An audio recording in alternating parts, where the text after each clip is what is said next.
자, 금제품의 재물성입니다. 즉, 금제품도 재물성을 가질 수 있는가의 문제입니다.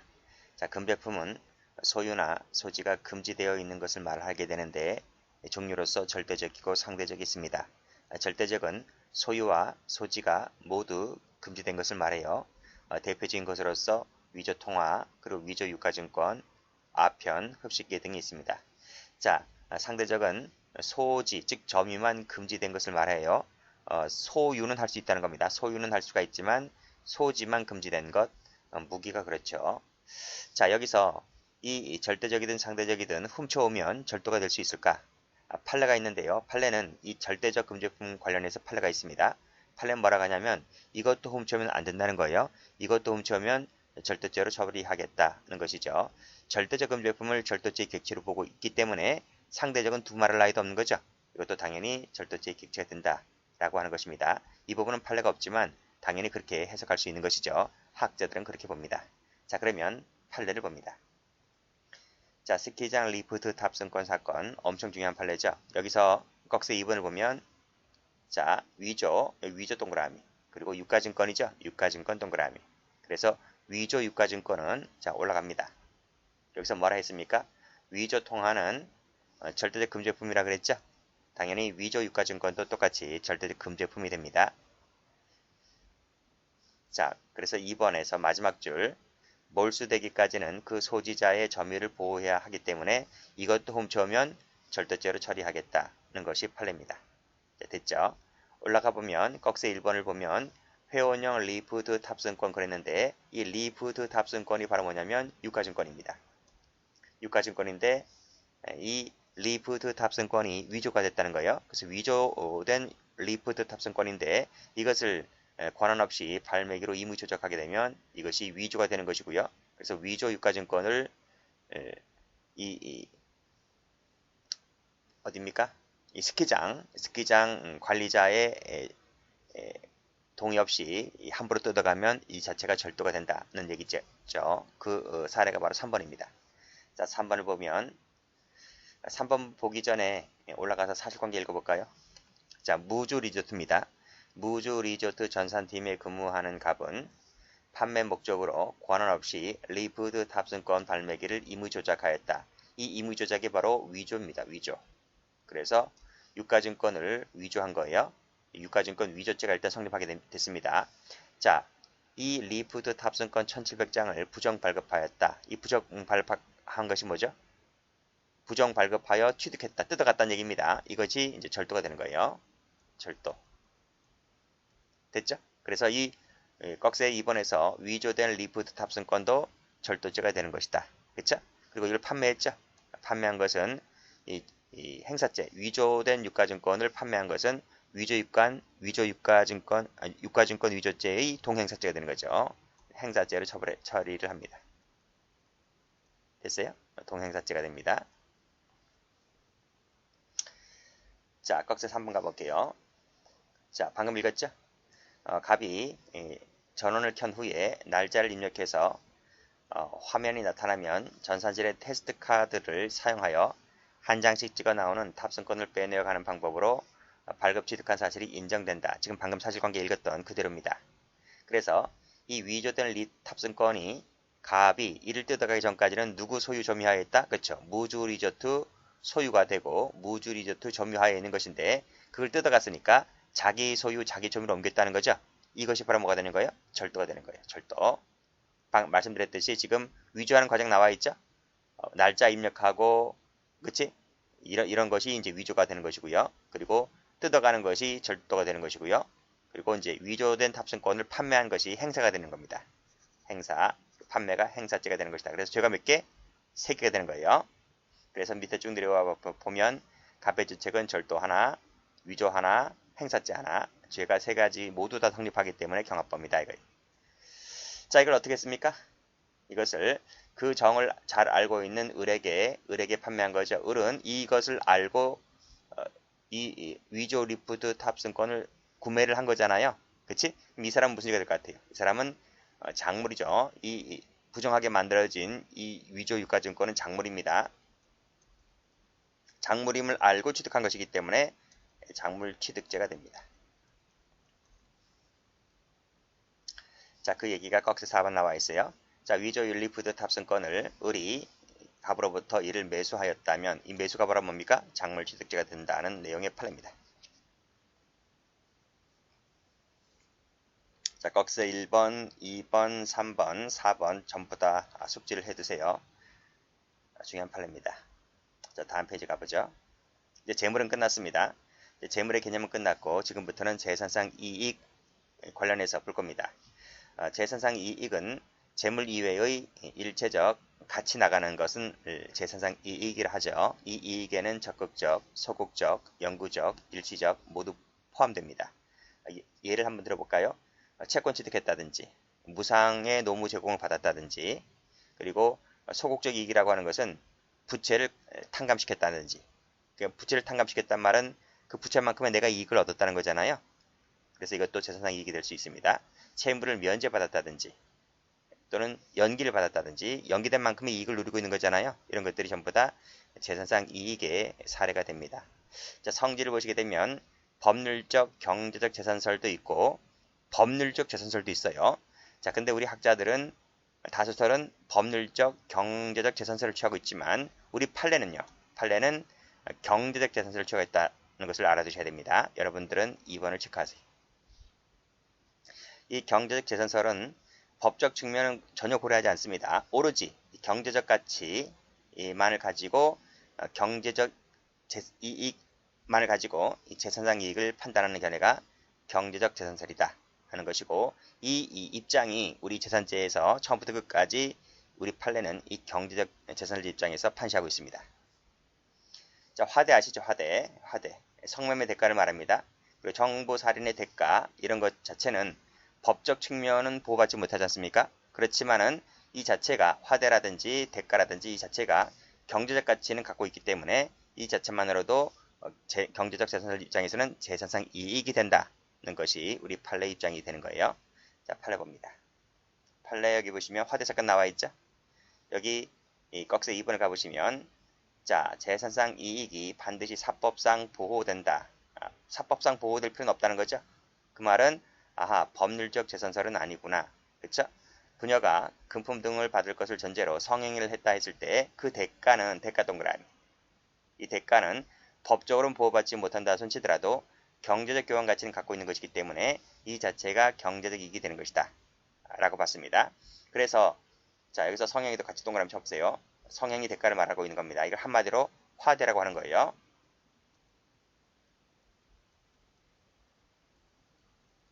자, 부녀를 기망해서 그 성행위 대가의 지급을 면했을 때는 그만큼의 내가 이익을 받은 거죠.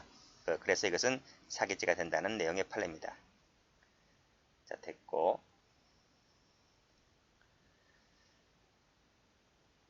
자, 사실관계 읽어보시고요. 자, 올라가 보시면 판례 하나 더 볼게요.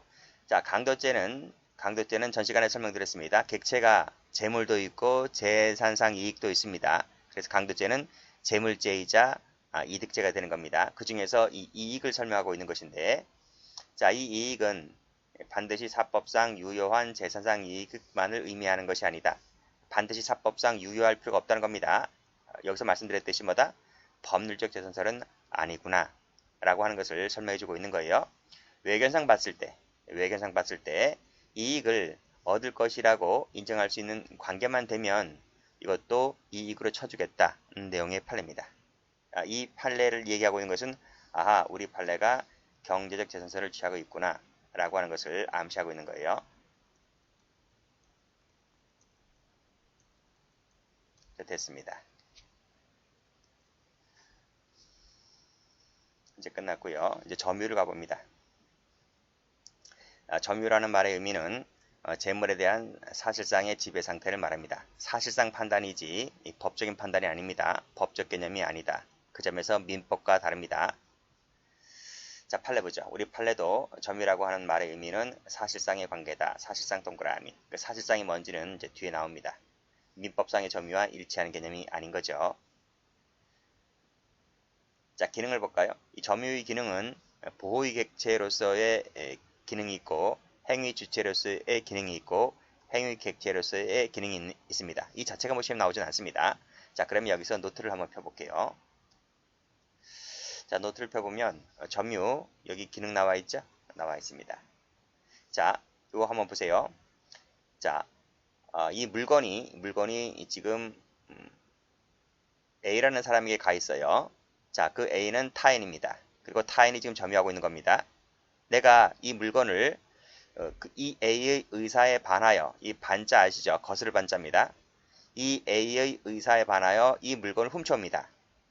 아시겠죠? 즉 A의 시계가 있는데 A 시계는 A가 소유자이고 A가 점유자인데 내가 이 A의 의사에 반해서 훔쳐옵니다. 또는 폭행협박으로 뺏어옵니다. 그래서 내 것으로 옮기죠. 자기 소유, 자기 점유로 옮깁니다.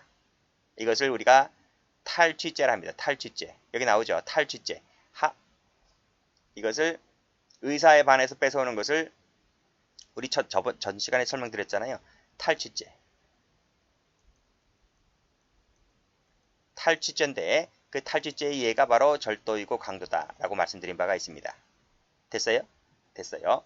자, 그리고 이 타인 소유, 타인 점유인 이 A 시계를 의사에 반해서 뺏어오는 것이 아니라 하자 있는 의사에 기해서 뺏어옵니다. 즉 A에게 사기쳐서 공갈쳐서 뺏어오게 되면 그게 이제 A의 하자 있는 의사에 기해서 뺏어오는 것이거든요.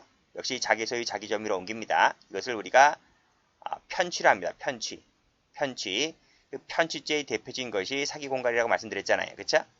그래서 절도, 강도, 사기 공갈은 타인 소유, 타인 점유에서 자기 소유, 자기 점유로 옮긴다는 건 똑같아요. 근데 그 옮기는 행태가 의사에 반해서 옮겼다면 탈취, 하자 있는 의사에 기해서 옮겼다면 편취가 되는 거예요. 이해되시겠어요? 어쨌든 절도, 강도, 사기 공갈은 타인 소유, 타인 점유에서 자기 소유, 자기 점유로 옮긴다는 내용의 설명입니다. 그럼 여기서 다시 한번 교재를 가볼게요. 여기 나와 있죠? 여기 나와 있어요. 자, 절도, 강도 방금 배웠죠? 사기 공갈 배웠지 않습니까? 절도, 강도는 탈취고 사기 공갈은 편취라고 말씀드렸잖아요. 그것은 방금 점유가 행위 객체로서의 점유의 기능을 하고 있는 것이다. 즉 타인 소유, 타인 점유에서 자기 소유, 자기 점유로 옮기는 것이다. 는 것입니다. 됐나요? 여기서 점유는 행위 객체로서의 점유다. 꼭 본 겁니다. 자, 그런 내용이고, 자, 또 볼 것은, 자, 여기를 볼 거예요. 자, 여기를 볼 거예요. 자, A라는 사람이 시계를 갖고 있다 그랬습니다. 그 시계가 지금 B라는 사람에게 위탁되어 맡겨져 있어요. 그래서 이 시계는 타인 소유, 즉 A 소유 것이고 지금 B가 점유하고 있어요. 지금 맡겼기 때문에. 아시죠? 자, 타인 소유, 자기 점유다. 근데 내가 그 보관하고 있는 그 시계를 내가 그 A 의사에 반해서 내 거로 옮겨요. 자기 소유로 옮겨버려요. 이것을 우리가 횡령이라 불러요. 횡령. 그래서 횡령죄의 객체는 타인 소유, 자기 점유가 객체가 되는 거예요. 그 점에서 우리 앞에서 보았던 여기 절도, 강도, 사기 공갈에서는 타인 소유, 타인 점유라 그랬죠. 근데 횡령에서는 타인 소유, 자기 점유가 돼버려요. 그래서 이때 횡령죄에서의 점유는 행위 주체로서의 점유가 되는 거예요. 그 점에서 절도, 강도, 사기 공갈과는 다르다는 거예요. 다시 교재 가볼게요. 여기 보시면 여기 횡령죄 나오죠. 횡령죄는 객체가 타인 소유, 자기 점유다 이거예요. 타인 소유, 자기 점유. 그 점에서 절강도, 사기 공갈과는 다르다. 그래서 다른 것이 뭐다? 이 부분이야. 타인 점유냐, 자기 점유냐. 타인 점이면 절강도가 나오는 것이고 자기 점이다. 그러면 횡령이 나오는 거예요. 잠시 이따 배울 겁니다. 잠시 이따 배울 텐데 절도와 횡령의 가장 큰 차이가 뭐냐면 자기 점유냐, 타인 점유냐. 여기서 횡령이 되기도 하고 절도가 되기도 해요. 그래서 자기 점인지 타인 점인지를 확실하게 알고 가셔야지 그 다음 시간에 배우는 사례에서의 문제를 풀 수가 있습니다. 일단 요거 잘 파악을 해 두시고. 그리고 권리행사 방해죄는 여기 노트를 다시 가볼까요? 이게 권리행사 방해죄잖아요. 그리고 강제집행 멘탈죄잖아요. 이 두 가지는 제가 전 시간에 목차 설명할 때 말씀드렸잖아요. 지금까지 여기까지. 자, 지금까지는 전부 다 타인 소유를 배웠는데 권리행사 방해죄와 강제집행 멘탈죄는 자기 소유가 객체라고요. 그 점에서 다르다고요. 타인 소유인지 자기 소유인지. 됐어요? 자세한 것은 그때 권리행사 방해죄 파트에서 다시 한번 설명할 테니까 그때 보시기로 하고, 지금 시간에는 절도, 횡령 요 두 가지를 잘 봐두시면 됩니다. 자, 그러면 다시 와볼게요. 여기 나오지? 권리행사 방해죄는 자기 소유다. 나머지는 타인 소유인데, 그쵸? 그런 내용입니다. 뭐 적법한 권한에 의한 점유일 것을 요한다. 지금 말해도 몰라요. 권리행사 방해죄 할 때 다시 한번 말씀드립니다. 자, 그러면 점유의 개념 요소 가볼게요. 자, 첫 번째 객관적 물리적 요소다. 다른 말로는 점유사실이라고도 하는데요. 이 점유사실로 인정받으려면 밀접한 장소적 연관성이 있어야 되는 것이고, 사실상의 처분 가능성이 있으면 이 점유사실이 인정됩니다. 그 예를 읽어보시고요. 여기서 중요한 것은 2번이야. 2번 체크해 볼게요. 자, 점유사실은 재물에 대한 사실상의 처분 가능성을 말하기 때문에 적법한 권한이 굳이 있을 필요까지는 없어요. 이거 없어도 돼요. 이거 없어도 점유사실을 인정받아요. 그 대표적인 것이 절도범이야. 자, 절도범이 물건을 하나 훔쳐왔습니다. 시계를 훔쳐왔습니다. 시계를 훔쳐왔다 하더라도 내가 그걸 점유하고 있잖아요. 그치? 그 점유하고 있는 그 시계에 대해서 내가 적법한 권한은 없거든요. 내가 사온 것이 아니기 때문에 내가 훔쳐온 거잖아요. 그렇지만 내가 그 물건을 갖고 있다면 그 자체로 점유권이 인정되는 거예요. 자, 밑에 팔에 똑같아요. 여기서 갈취 동그라미. 갈취가 뭐죠? 공갈범. 공갈쳐서 뺏어온 거야. 그 뺏어온 그 물건도 그 공갈범의 의사에 반하여 내가 훔쳐오잖아요. 그럼 나는 절도범으로 몰리게 되는 거예요. 왜? 이 공갈범도 점유권이 인정되기 때문에, 즉 이 훔쳐온 자는 타인 소유, 타인 점유물을 훔쳐온 거죠. 그렇죠? 이 물건의 소유자는 따로 있잖아요. 그래서 그 물건도 타인 소유고 이 점유하고 있는 자도 타인 점유잖아요. 그래서 결국 그 공갈범으로부터의 의사에 반하여 내가 훔쳐오면 나는 무슨 죄가 된다? 절도죄가 된다. 이겁니다. 작물 취득이 되는 것이 아니라 절도죄가 된다는 내용의 판례입니다. 자, 두 번째 갈게요. 자, 주관적 정신적 점유입니다. 자, 이것은 점유 의사를 전제한다 했는데 그 내용으로 볼 것이 사실상 지배의사, 일반적 포괄적 지배의사, 잠재적 지배의사인데 판례와 관련 있는 쪽을 잘 보셔야 됩니다. 이 3번 체크하세요. 다시 1번 올라가 볼게요. 사실상의 지배의사. 순수한 자연적 사실상 지배의사를 말하기 때문에 법적 처분권, 행위 능력은 요구되지 않는다. 따라서 이 정신병자도 점유권을 가질 수가 있고요. 뭐 유아도 가질 수가 있습니다. 유아가 장난감 꼭 갖고 있죠? 그쵸? 그래도 그 뺏어가면 앙 하고 울잖아요. 그치? 그러니까 그 유아도 점유권 행사를 할 수 있다는 겁니다. 정신병자도 있고, 일반적 포괄적 지배의사라 그랬는데 그 예를 한번 보시면 돼요. 편지함에 들어있는 우편물, 문 열기 전에 가게 앞에 배달된 물건, 이런 것들도 다 일반적 지배의사, 포괄적 지배의사가 인정되기 때문에 이걸 훔쳐가면 절도가 된다는 그런 내용입니다. 잠재적 지배의사, 점유의사는 잠재적 의사로도 족하기 때문에 수면자, 의식불명자도 지배의사를 갖습니다. 즉 점유권을 갖는다는 겁니다. 이 의식불명자는 판례가 있습니다. 밑에 나와요. 그리고 수면자 있죠, 수면자. 추침하는 사람. 보통 우리가 찜질방일 때 그 핸드폰을 가져가잖아요. 찜질방에서 취침을 하고 있잖아요. 근데 어떤 사람이 내가 자고 옆에 놔둔 핸드폰을 집어가면 이 수면자의 소유와 점유를 뺏어가는 거잖아요. 그래서 절도가 되는 거야, 절도. 자, 그 의식불명자 요 판례 한번 볼게요. 자, 밑에 보세요. 여기 절도 동그라미. 피해자가 절도하여 의식을 상실했다 하더라도 그 현장에서 일실된 그 물건은 여전히 그 절도된 사람의 지배하에 있다. 그래서 이 절도한 사람은 점유권이 있다는 내용의 판례입니다. 그 사실관계가 여기 나와 있죠. 혼미 상태다. 혼미가 절도죠. 그래서 우발적으로 떨어진 우발적으로 그 혼미자가 떨어뜨린 그 물건을 우발적으로 그 재물을 가져갔다는 얘기죠. 그랬을 때는 처음부터 폭행을 그 도취 수단으로 쓴 것이 아니기 때문에 강도는 되지 않는다. 강도가 아니라면 뭐가 된다? 그렇죠. 절도가 된다. 이런 내용입니다. 올라갑니다.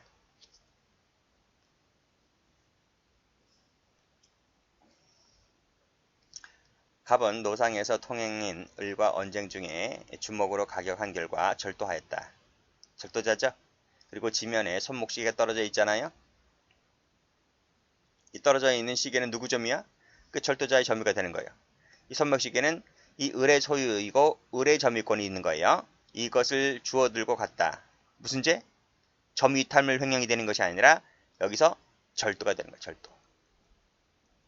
아시겠죠? 점유이탈물이 아닙니다. 이 절도한 사람의 혼미한 사람의 점유권이 인정되는 탈례였다. 그런 뜻입니다. 여기까지 합니다.